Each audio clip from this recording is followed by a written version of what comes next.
읽어드린 마태복음 11장 28절부터 30절 말씀 가지고 즐거운 신앙생활 이런 제목으로 같이 은혜 나누기 원합니다. 우리나라는 참 이 경이로운 나라입니다. 일제 36년을 지난 지가 벌써 이제 80년 됐는데요. 그 후에 몇 년 있다가 6.25를 만나서 우리나라가 완전히 폐허가 되고, 그래서 참 어려운 나라였습니다. 제가 어릴 때는 우리나라가 세계 103나라 중에서 102등이다. 인도가 이제 가장 못 살고, 그 다음에 이제 102번째로 못 사는 나라다. 그래서 주로 이제 원조를 받고 여러 나라가 도와줌으로 우리나라가 이렇게 설 수가 있었는데, 사실 개인적으로 보면 제대로 이제 세끼 식사를 못 해가지고 무밥이나 이제 꽁보리밥을 주로 먹고, 그것도 세끼를 못 먹어서 이제 또 고구마나 옥수수, 뭐 감자 같은 것으로 때우고 그러면서 이제 살았습니다.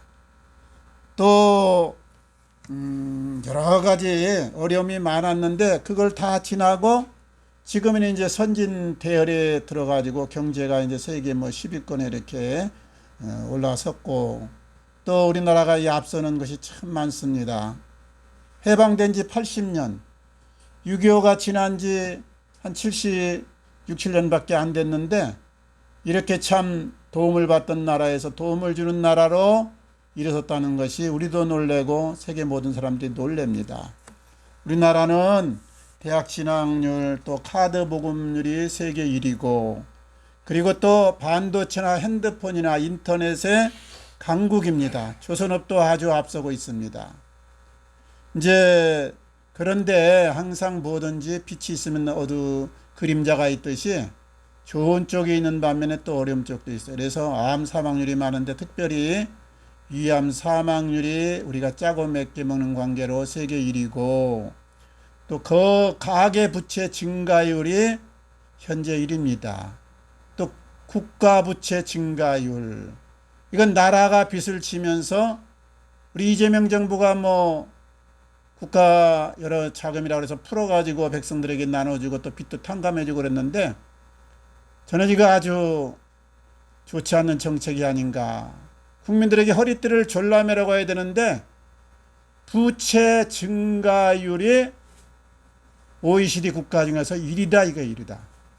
그러니까 이 속도로 나가면 앞으로 국가가 위기를 당해서 파산할 정도로 지금 빠르게 이렇게 나라 빚이 늘어나고 있습니다. 돈이 있어서 나눠주는 건 좋아요. 없는데 빚내서 나눠준다. 이건 좀 문제가 있다고 생각합니다.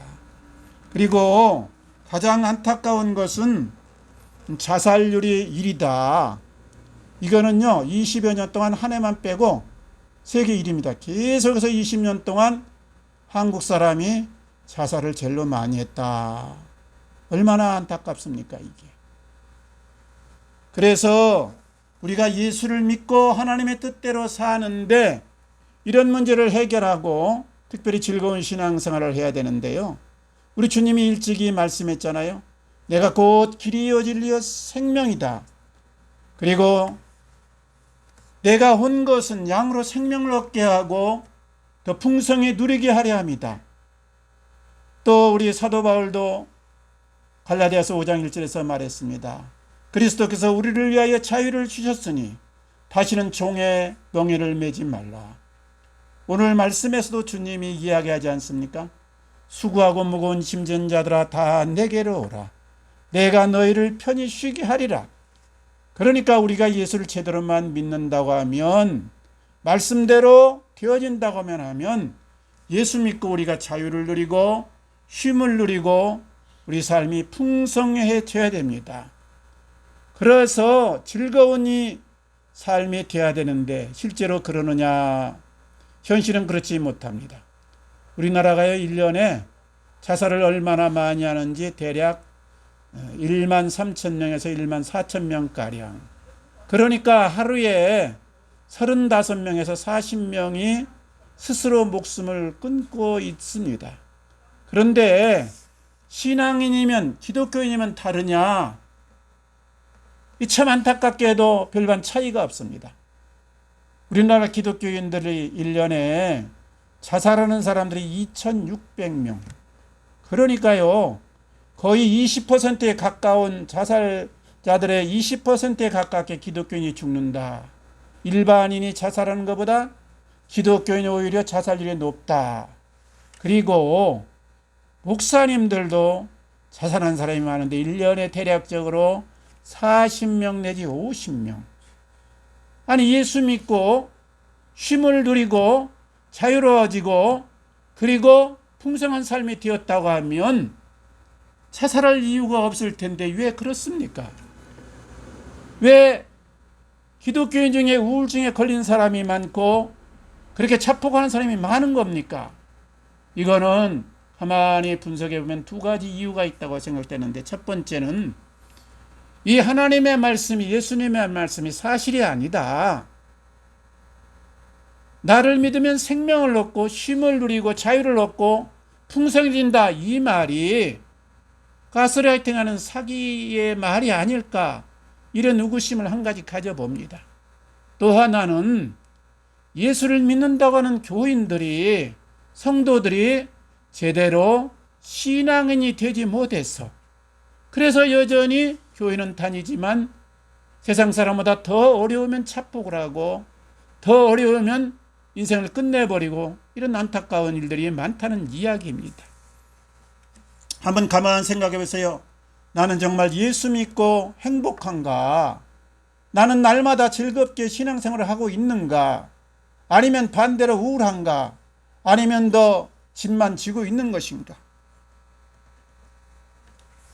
제가 어릴 때부터요, 한 4살인가 3살인가 모르겠는데 교회를 다녔어요. 엄마 따라 다닌 것이죠. 그래가지고 멋 모르고 그저 교회 다니는 것이 당연한 것으로 여기면서 다녔는데, 중학교를 넘어서면서 사춘기가 되고 회의가 들기 시작했습니다. 가만 보니까 다른 친구들은 열심히 일하거나 공부하다가 일요일이면 쉬고 자기 만나고 싶은 사람도 만나고 가고 싶은 것도 가고 하고 싶은 짓도 하고 자유롭게 사는데, 나는 이 일요일만 되면 아침부터 어머니가 닥달을 해가지고 유년주일학교 다니라, 학생회 다니라, 아주 아침부터 저녁까지 교회에서 살아야 됩니다. 꼼짝을 못합니다. 거기다가 돈 생기면 하나님께부터 먼저 바쳐라, 뺏어갑니다.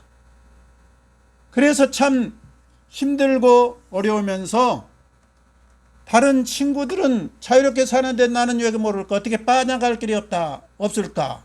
내 어머니가 하시는 말씀이, 너 하나님 뜻 어기고 주일날 어디로 도망가면 다리 부러진다. 이 말을 해가지고 이게 다 올무가 돼가지고 못 빠져나가는데, 어떤 친구가 친구들과 등산 갔다가 실제로 교회를 다녔었는데 이게 다리가 부러져 갖고 온 거예요. 형, 나 이게 등산 갔다가 주일날 다리 부러졌어. 그다음부터는 겁을 먹고 말이죠, 그대로 따랐는데요. 그때 내가 제일로 부러운 사람이 예수님과 함께 십자가에 달렸던 오른편 강도. 그 사람은 자기 마음대로 살았습니다. 심지어는 힘드니까는 사람까지 죽였습니다. 그런데 얼마나 운이 좋은지 마지막 사형장에서 예수님을 만나가지고, 주여 나를 기억해 주소서, 당신의 나라에 임할 때 나 좀 생각해 주소서, 신앙 고백 한마디 해가지고 오늘 내가 나와 함께 낙원에 있으리라. 이 축복의 말씀을 듣지 않습니까?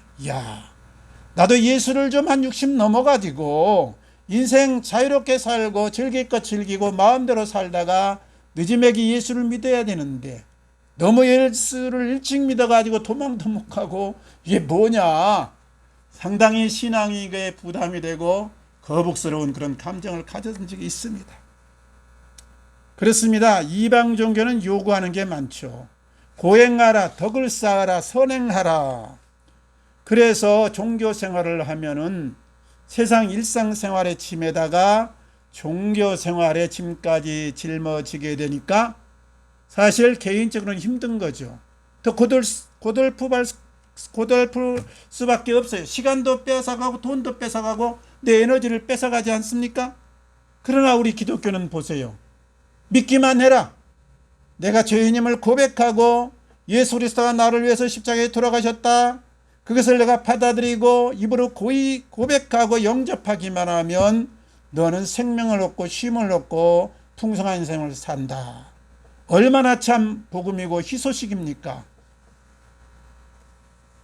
내 수고 공로 그리고 고행이 필요치 않습니다. 그런데 교회 다닌 분 중에도 여전히 종교의 짐을 지고 허덕인 분들이 있습니다. 그래서 세상 짐은 짐대로 지고 종교의 짐까지 져가지고 더 힘들어하는 분들이 많아요. 인생은요, 즐거워야 됩니다. 건강하고 즐거워야 된다. 우리 신앙생활도 마찬가지예요. 신앙생활하면 인생이 풍성해지고 기뻐지고 행복하고 즐거워야 됩니다. 신앙생활이 부담이 되거나 오히려 나를 찌들게 하거나 나로 짜증나게 한다고 하면 문제가 있는 것입니다.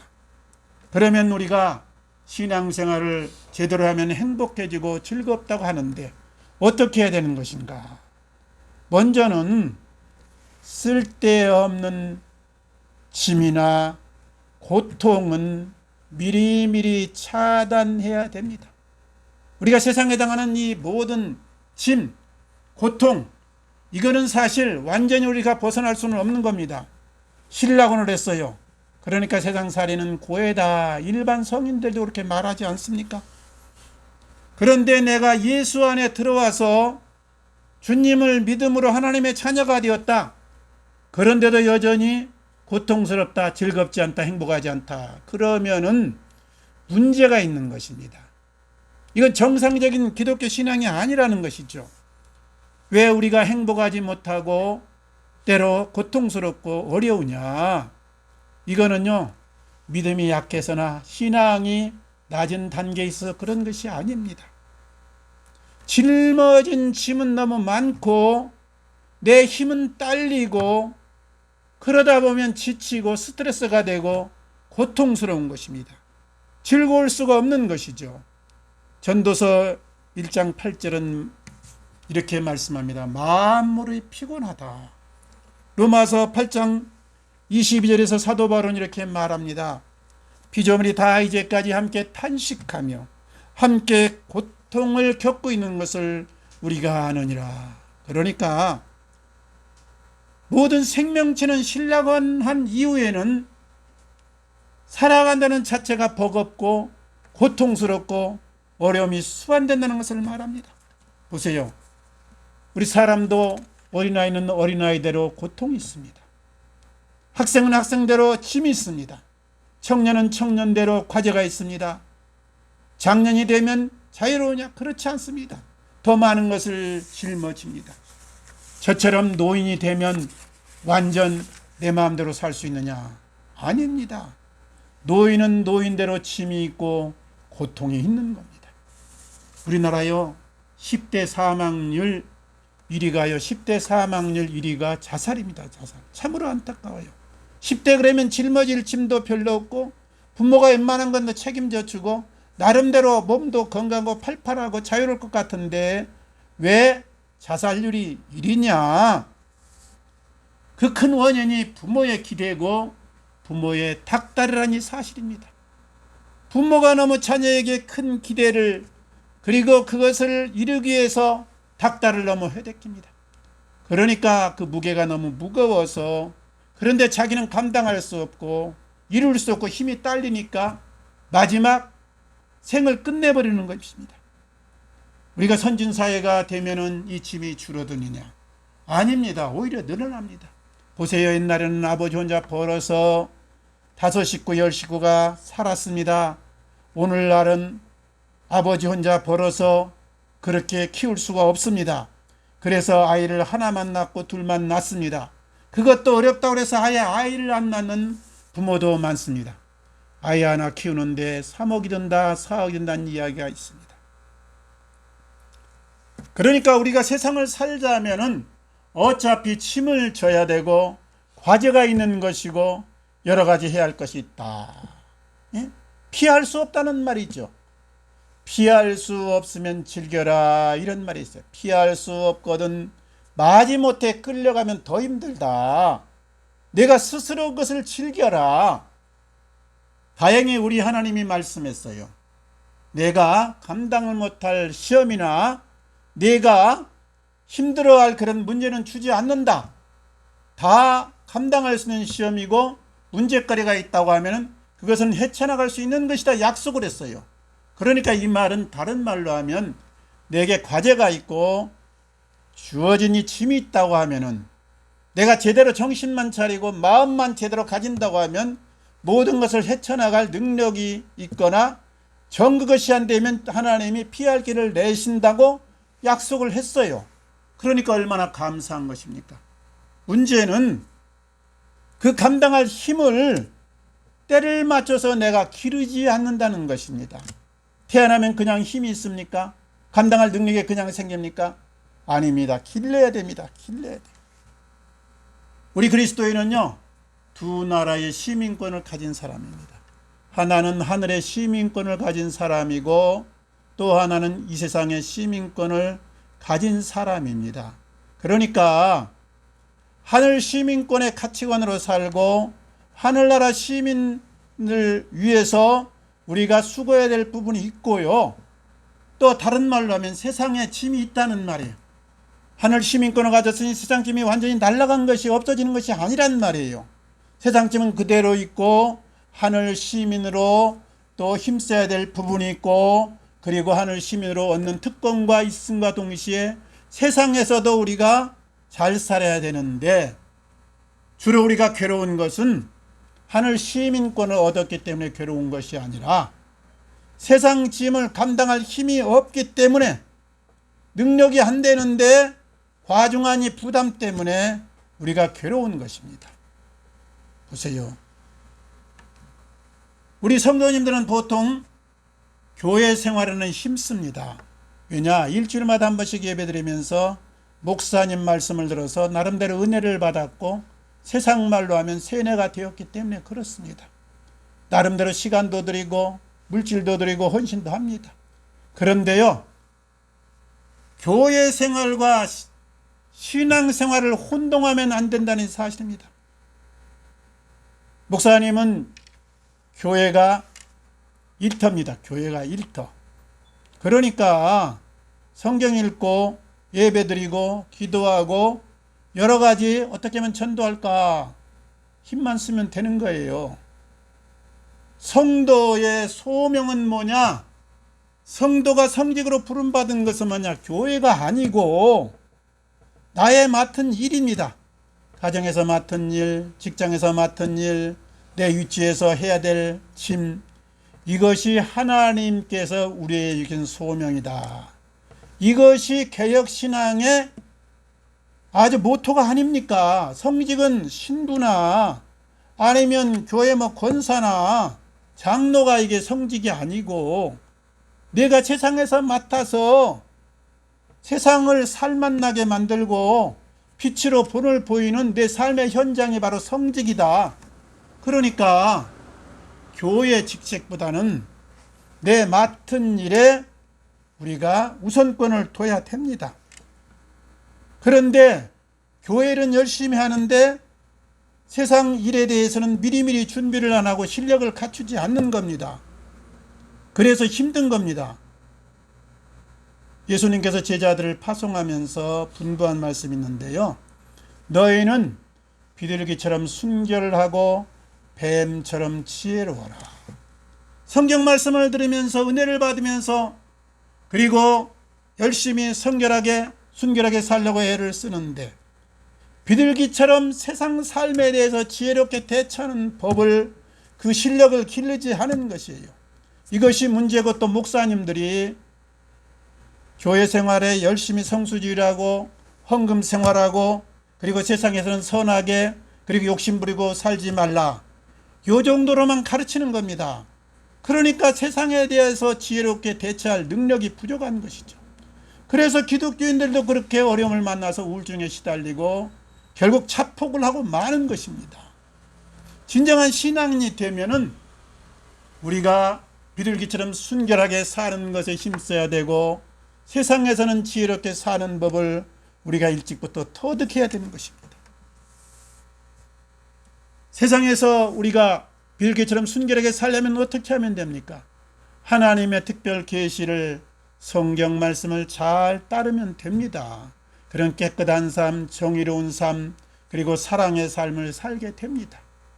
세상에서 지혜롭게 살려면 어떻게 해야 됩니까? 하나님의 일반 법칙을 잘 따라야 됩니다. 하나님의 일반 법칙이 뭡니까? 하나님의 일반 법칙은 땀 흘려 일하면 먹을 것이 많아진다. 노력하고 힘을 기르면 힘이 생긴다. 감당할 수 있다. 세상을 알고 리듬을 잘 타면 풍성해지고 더 자유롭게 살 수 있다. 이것이 세상 일반 법칙의 대략입니다. 그러니까 세상살이에서 우리가 쓸데없는 고난을 겪지 않으려면 일찍부터 이 세상 살아가는 힘과 지혜를 우리가 길러야 된다는 말씀이에요. 힘과 지혜는 하루아침에 저절로 생기지 않습니다. 내 시간에다가 노력과 땀과 인내를 곁들이고 계속 공부하고 연구해 갈 때 조금씩 길러지는 것입니다. 우리가 어느 분야나 마찬가지인데요. 정성껏 해야 됩니다. 주님께 하듯 정성껏 하라. 직업을 맡았으면 연구하고 공부하고 도전해서 자기 개발한 달란트를 최고조로 올려가지고 그 분야에서 달인도 되고 전문가도 되고 도사도 되기 바랍니다. 그러면 세상 사례가 좀 수월해집니다. 반대로 어설프면요, 자기 일에 어설프면 상당히 부담되고 괴롭습니다. 그리고 고통이 나를 짓누릅니다. 도사만 되면 어느 분야에서나 오라고 손짓하고 연봉도 올려주고 나름대로 여러 가지 자유를 주지 않습니까? 어설프면 퇴짜를 맞는 거예요. 그러니까 이 쓸데없는 세상 짐 짊어지면서 기쁘게 우리가 신앙생활하기가 어렵다, 이 말씀이에요. 첫 번째, 우리에게 맡겨진 하나님의 소명, 내 직업에 대해서 최선을 다하고 우리가 즐겁게 그 일을 감당하자. 두 번째는요, 자기 힘과 역량만큼만 짐을 짊어지기 바랍니다. 왜 이게 인생살이가 괴롭고 즐겁지 않느냐? 힘은 딸리고 역량은 없는데 짐이 가중되니까 그래요. 저는 이제 목회 현역에서 70에서가 넘어가지고 은퇴를 했습니다만 요즘도 하루 6시간 육체적인 노동을 하고 2시간 운동을 하고 그리고 또 짬이 나면 친구를 만나서 어쩌다 한 번씩은 바둑도 두고 또 이렇게 산책도 하고 합니다. 또 정신적으로는 공부하고 나름대로 연구하고 새로운 것에 자꾸 도전해 갑니다. 영적으로는 기도하고 말씀 읽고 그리고 말씀의 의미를 자꾸 음미해보고 그리고 또 말씀을 전합니다. 왜 이렇게 하느냐? 어떤 친구가 물어요. 너 은퇴했으면 낚시나 다니고 여행이나 다니고 바둑이나 둘 일이지 너 돈 없어서 그러냐? 그건 아니고요. 아직 힘이 있고 이것이 즐거우니까. 제가 은퇴하고요, 바둑만 두고 낚시만 다니고 산책만 하던 때가 있었어요.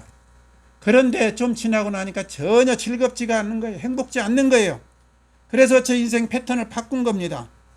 그런데요, 내가 힘이 없고 시간은 딸리는데 할 일이 많아진단 말이에요. 육신적으로도 할 일이 많아지고 정신적으로 또 여러 가지 과제가 많아지고 영적으로도 막 쫓기고 그러면 슬며시 스트레스가 쌓이면서 불평이 나오면서 즐겁지가 않는 겁니다. 한마디로 말하면 과부하가 걸린 것이죠. 그럴 때는 저 자신을 한번 돌아봅니다.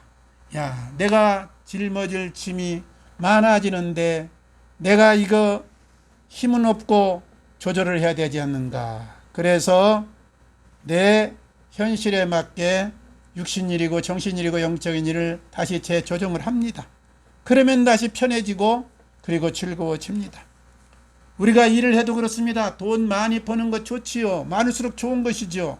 그러나 하루에 12시간씩 15시간 감당할 수 없거든 줄여야 됩니다. 깠다가 하면 건강 잃고 또 사람도 잃고 가족관계도 또 소원해지기 쉽습니다. 남 도와주는 것도 그렇고 무슨 운동, 학생운동이나 노조운동도 마찬가지고 심지어 나라를 위해서 국가를 위해서 애족하는 것도 그렇습니다. 내 역량 안에서 즐거움 안에서 해야 됩니다. 어떤 분들은 노조에 아니면 학생운동에 매진해가지고 물불 안 가리고 생명까지 걸면서 하는데 그 상당히 좀 오버된 것이고 어리석은 것 아닌가 이런 생각을 해봅니다. 신앙생활도 이건 마찬가지예요.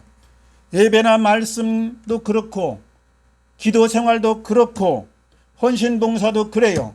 어떤 분은 7시간씩 하루에 기도해라. 저는 그거 찬성하지 않습니다. 7시간 기도를 하면 어떻게 균형 맞춘 이 삶을 살 수가 있습니까?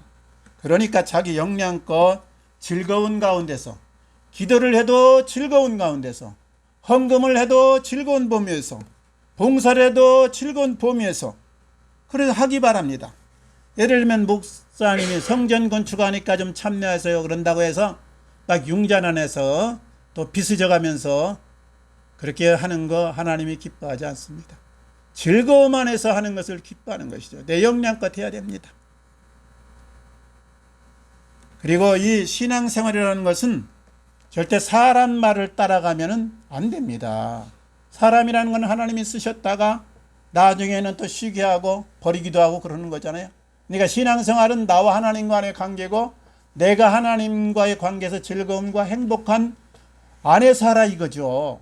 유튜브를 보니까요. 유튜브 같은 데 가끔 보는데 성령 받으라 그러면서 막 창통을 쏘아대고 그러면 뭐 기쁘고 즐겁다고 하고 또 사람을 넘어뜨리고 찬송과 또 뭐 복음성 틀어놓고 막 춤추면서 그리고 헌금 봉투를 올려주면 어떻게 해라 예언해주고 귀신 쫓는다고 눈을 막 찌르기도 하고 넘어뜨리기도 하고 제가 그것을 보면서 옛날에도 한때 혹했는데요. 성령운동이 아니고 지금 가스라이팅 하고 있구나 세뇌시키고 있구나 하는 그런 생각이 들었어요. 세상에 여러 가지 선생이 많지만 특별히 종교 선생도 거짓 종교 그리고 사기꾼이 있다. 이걸 늘 잊지 말고 하나님 안에서 말씀 중심으로 그리고 기쁨과 자기 역량 안에서 그렇게 하기 바랍니다. 삶은 즐겁고 그리고 행복해야 되고 신앙이라는 것은 이런 종교 행위에 머물러서는 안 되고요. 우리 삶 자체가 신앙이 되어야 됩니다. 내 마음이 예수의 성품화되는 것이 즐겁고 내 삶을 통해서 빛과 소금으로 하나님의 영광을 드러내는 것이 행복하고 그리고 하나님 나라를 세워가는 것이 정말 보람이 되어야 이게 참된 신앙인 것입니다. 늘 자립신앙으로 우리 삶으로 하나님께 영광 돌리시기를 주님 이름으로 축원합니다. 그리고 마지막으로 늘 구원의 감격 속에 사시기 바랍니다. 구원의 감격. 저는 지난 삶을 돌아볼 때에 참 내가 경이로운 시대를 살고 있구나 감격하고 때로 나 혼자 그냥 감동을 하고 감사를 드립니다. 새끼밥을 못 먹던 시절이 있었는데 새끼밥을 제대로 찾아 먹고 거기다가 가끔 외식도 할 수 있고 만난 집을 또 찾아가기도 하고 자가용을 타기 시작했고 아파트에 살기 시작했고 컴퓨터를 쓰고 핸드폰을 사용하기 시작했고 해외여행을 다니기 시작했고 단군 일에 이렇게 사는 세대가 어디 있습니까? 우리 세대 말고 누가 이렇게 외적으로 복된 풍요로운 삶을 누리고 있습니까? 거기다가 우리는 예수까지 믿어서 하나님의 자녀가 되었으니 죽음이 전혀 두렵지 않습니다.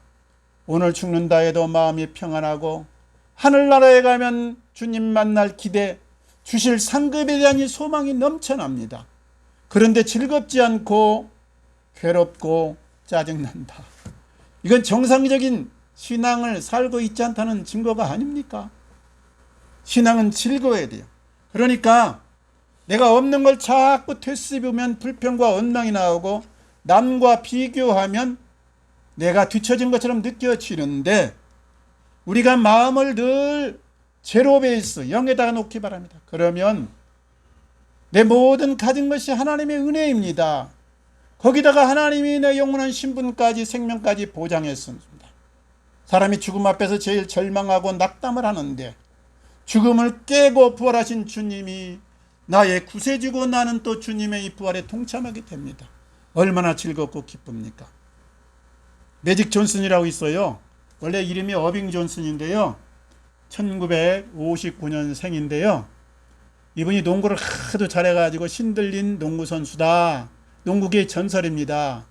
이제 미국 MVP 5회 우승을 하고 최우수 선수로 세계에서 농구 잘하는 선수다. 3번이나 뽑혔고, 그리고 대통령상도 수상했고, 올림픽에 가서 금메달도 따고 아주 잘 나갔어요. 32살에 몸이 이상해서 병원 갔더니 HIV다, 에이즈다 판명이 났어요. 얼마나 낙담했겠습니까? 돈도 있고 인기도 누리고 모든 것을 가졌는데 죽음이 지금 다가오고 있다. 이제 사형 언도를 받은 몸이죠. 32살에 에이즈에 감염되어 가지고 그때 깨달았습니다. 돈도 명예도 인기도 내 가진 모든 것도 죽음 앞에서는 헛되구나. 그래서 그때 얼마 후 농구계를 은퇴하고 모든 돈을 정리해 가지고 그때부터 어려운 사람을 돕고 선한 일을 하고 나름대로 회심해 가지고 바른 삶을 살고 있습니다. 에이즈 그러면 보통 10년을 넘기기 어렵죠. 그런데 이렇게 살았더니 지금 66세인데 34년이 지났어요. 지금도 건강하게 그렇게 살고 있습니다. 어빙 존슨은 늘 감사하고 있습니다. 나를 이렇게 살려주심에 감사하고, 내가 정신 차려서 선한 일에 매진하게 하심을 감사하고, 내 삶이 엉뚱한 데서 새로운 길로 내가 살게 된 것을 감사하고. 또 한 사람 있어요. 록펠러인데요. 록펠러는 미국에서 뉴욕 리치먼드에서 1839년에 가난한 약장수 아들, 약국 뭐 큰 한약방이 아니고 떠돌이 약장수의 둘째 아들로 태어났어요. 그러니까 얼마나 힘들겠어요. 이것저것 돌아다녀야 되고 벌이가 아버지가 시원찮은 것이죠. 그래서 늘 돈에 대한 이 갈증이 있었어요. 나는 어떻게든 돈을 벌겠다. 그때부터 회계학을 공부하고 경제학을 공부해가지고 열심히 나름대로 사업을 일으켜서 그때 막 석유가 이제 자원화되기 시작했는데 석유를 또 사고 팔고 그러면서 유전도 개발하고 석유 왕이 됐습니다. 나중에 그가 세계 최고 갑부가 되었습니다. 그런데 54세에 안타깝게 병원에 갔더니 녹두병이다. 녹두병, 그때 이제 불치병입니다. 의사는 말이 잘하면 1년은 살 수 있겠습니다. 그만 일은 이제 쉬시고 즐겁게 하고 싶은 것 하십시오. 말은 이게 그럴싸하지만 이 사형 선고 아닙니까? 얼마나 안타까운지. 록펠러는 우리가 아는 대로 성수주의를 꼬박꼬박 했습니다. 또 11조 꼬박꼬박 했습니다. 띄어먹은 거 없습니다. 그런데 하나님 이게 웬일입니까?